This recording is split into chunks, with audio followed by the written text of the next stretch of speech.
Okay, now after my wonderful professional pancake making, we're going to go to the next area of the cooking using things that we've got in the house. As I forgot the last time, a little bit of hand sanitizer. Che and I took the risk today and we went off to the shops. We went off to Checkers and it was quite interesting. They're very, very strict at Checkers. And we went off wrapped around with our masks, etc. But they were only allowing a few people in at a time. But the reason we went to Checkers is that we're finding that Pick and Pay is not keeping things such as bread flour and yeast, simple things that we all need, because we've actually been baking bread and not buying bread because the bought bread is going moldy far too quickly.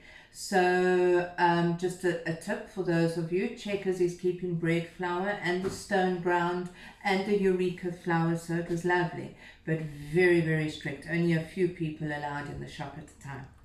Okay, today I am sure that every single one of you have got wraps in the fridge, in the deep freeze, in the cupboard. Depends on where you buy them from, how they are stored.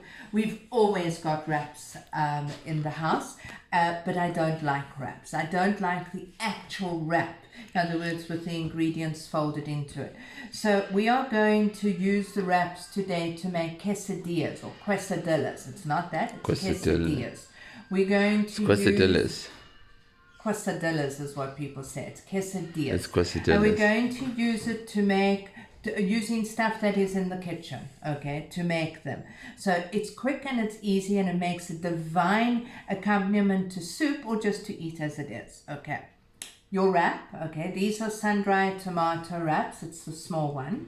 So you take your single wrap. Now, you can put anything in. You don't have to put anything at the bottom. You don't have to put any cream cheese or anything. You don't have to put sweet chili sauce or anything like that on it. You can do without, but if you've got, use it. And I'm using a little bit of homemade basil pesto, which I am going to pop down. Every one that I do is going to be different. I'm going to just spread it. Don't use too much, because otherwise your basil pesto is going to overpower everything. Okay. Now you might have tin tuna at home. Use the tin tuna. You might have, just give me some other ideas, Shay. Just vegetables. I saw Jamie Oliver do one where he did it just with vegetables. He did onions and leeks and red peppers and tomatoes. You can use everything.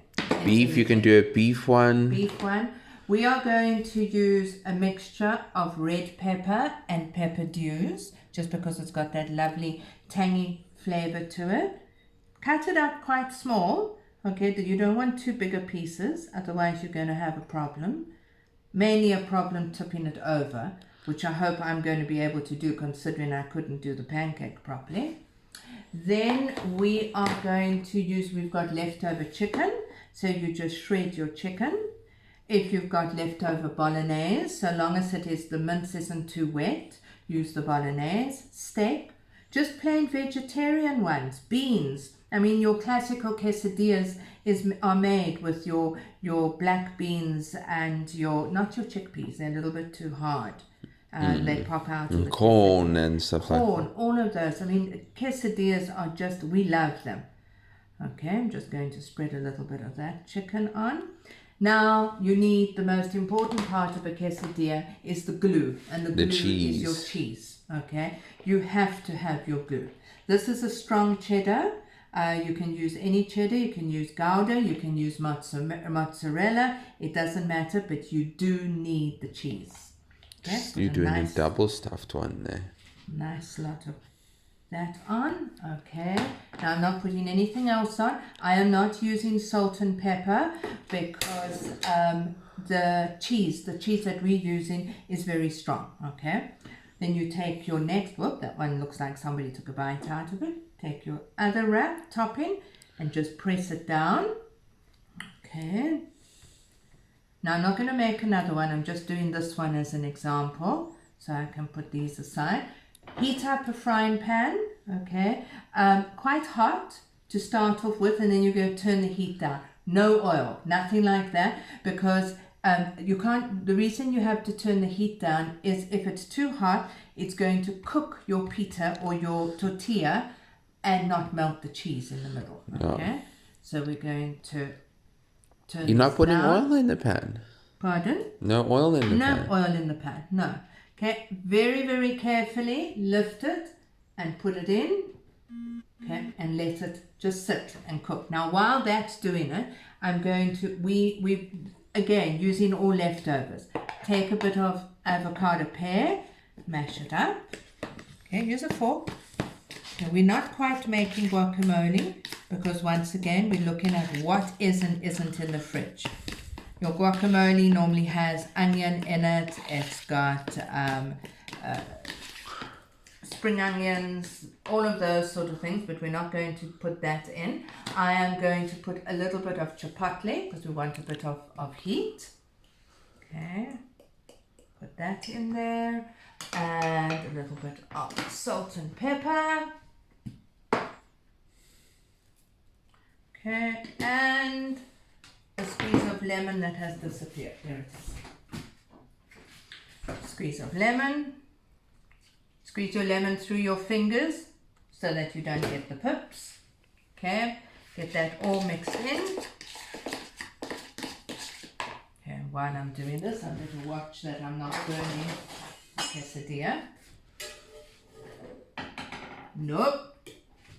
Turn up the heat a bit more when the gas has gone down. Yeah. Just have a look. If it's not melting yet, you don't turn it over. Shay, just have a look. Nope, nothing's happening. It's just gently starting to get together. Okay. Turn your guacamole or your avocado pear mixture, whatever you want to call it, into a little bowl. Okay. Love this.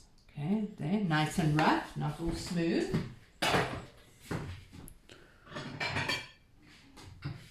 You're going to take a plate. You're going to put your avo mixture on it. You're going to put sour cream or cultured cream or anything that you want to call it. Okay. Sprinkle it also, maybe a little bit of black pepper. Always make your stuff look nice. Okay. Then I've got a little bit of Branston pickles or chutney. Okay, we use Branston pickles. That's what Branston pickles is. Okay. It's a British chutney. Right, let's see. Now, the question comes, how do we turn this over? Okay, let's have a look. Starting to melt. Okay, I can feel the heat on this side. You've got two ways in which to turn it over. One is to use a plate. The other is to turn it over by hand. But we're going to do the plate on top. Turn it over, put your frying pan back in on the heat and slide it back in. Look how it's going on the top there. No oil is needed. Okay, so we're just going to watch that cook nicely. Okay. Press it down. Oh, you can, yeah, it's gone a little bit crispy at the bottom. You can turn it. Oops. I'm not a great fan of gas, as all of you know. Okay, turn it up a bit. Okay, and we should be ready. Just a little bit longer. Okay, a little bit longer. We've got to be patient. This is not professional TV where we can stop and show you what it looks like afterwards. Okay. Now let that cook until everything melts inside it. I'm going to, rather than have you sit here watching while nothing happens, I'm going to actually cut it now so that you have an idea of what you're doing. So you're going to turn it out onto your board. Cook it as long as you want to cook it. Get yourself a nice big knife. Mom and Dad would love it if you served them a lunch like this. Take your quesadilla, turn it around. Oh, the smell from those pepper dews. Okay, look at that in there. And place your pieces on your plate, ready for yummy lunch. Okay, enjoy it.